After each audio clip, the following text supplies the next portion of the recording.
Heho Pop gengs.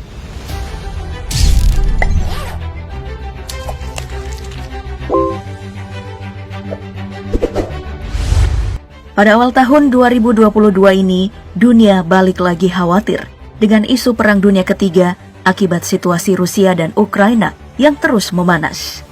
Rusia yang jadi salah satu negara terkuat dunia terus menambah kekuatan di perbatasan Ukraina.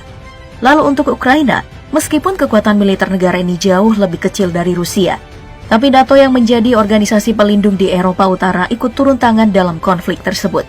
Jadi ini bukan soal Rusia dan Ukraina saja, tapi sudah meluas menjadi Rusia versus NATO. Nah hari ini, DP versus Daftar Populer bakal coba untuk membandingkan kekuatan militer Rusia dan juga NATO. Kira-kira siapa yang paling kuat?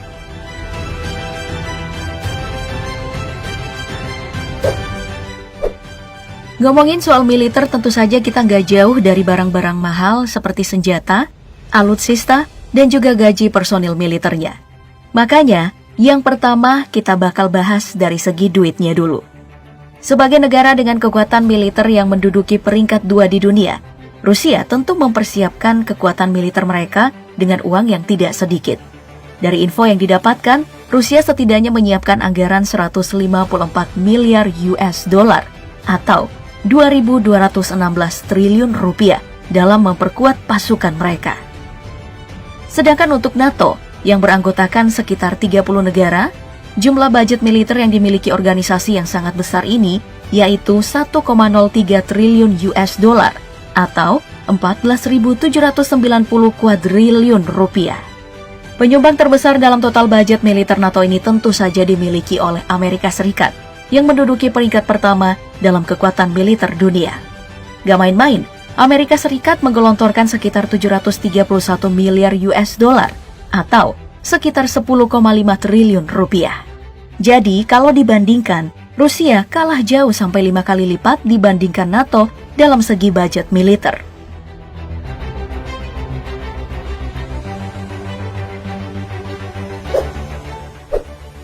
Setelah budget, ayo kita pindah ke jumlah personil militer yang dimiliki oleh kedua belah pihak. Jumlah personil militer memang menjadi sangat penting karena jadi dasar kekuatan yang nantinya ikut serta dalam aktivitas militer apapun. Untuk perbandingannya, Rusia memiliki personil militer aktif sebanyak 1.013.000 personil. Sedangkan untuk NATO, personil militer aktif mereka sekitar 3.657.000 personil.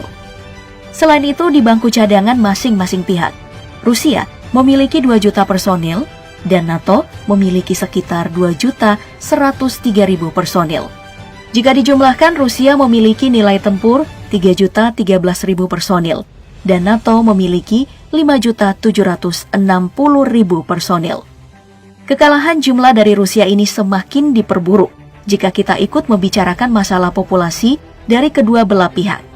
Rusia hanya memiliki populasi sekitar 146 juta jiwa, sedangkan NATO berjumlah 446 juta jiwa. Nah, dari data ini bisa kita lihat kalau sekali lagi Rusia kalah telak dalam segi jumlah personil militer ketimbang NATO.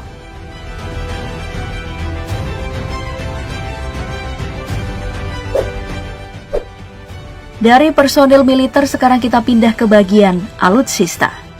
Di sini kita bakal mulai dari alutsista darat terlebih dahulu, yang terdiri dari tank, kendaraan tempur lapis baja, APC, MRAP, total artileri, kemudian peluncur roket, hingga mobil lapis baja. Nah, jika semua unit tadi dijumlahkan, Rusia masih kalah telak dengan jumlah alutsista darat sebesar 137.505 unit dan NATO sekitar 290.136 unit. Namun meskipun kalah jumlah, hal ini memperlihatkan kalau Rusia memang berfokus pada kemampuan tempur darat mereka dibandingkan dengan NATO yang memiliki 30 negara di dalamnya. Rusia bisa menahan perbandingan kekuatan alutsista darat sekitar 1:2 untuk tiap unit. Fokus kekuatan yang besar ini dikarenakan kebanyakan wilayah Rusia berupa daratan yang terhampar luas. Apalagi secara teknologi, pengembangan alutsista darat Rusia memang top marko top. Contohnya saja, tank.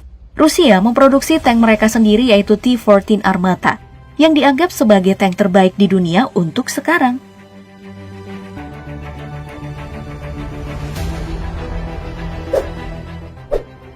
Berikutnya kita pindah ke alutsista udara dari masing-masing pihak. Untuk alutsista udara, ada banyak hal yang menjadi komponen penting dalam bagian ini. Seperti yang pertama, jet tempur. Kemudian yang kedua, pesawat penyerang.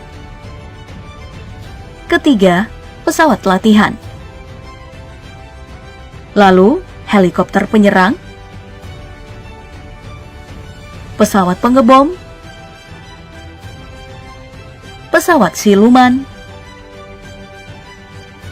kemudian pesawat peringatan, pesawat pengintai, electronic warfare, pesawat tanker, dan yang terakhir, pesawat transportasi. Dari data jumlah alutsista udara tadi bisa kita lihat kalau Rusia masih kalah jumlah dari NATO. Jika dihitung dengan baik, jumlah alutsista udara Rusia hanya 4.275 unit, sedangkan NATO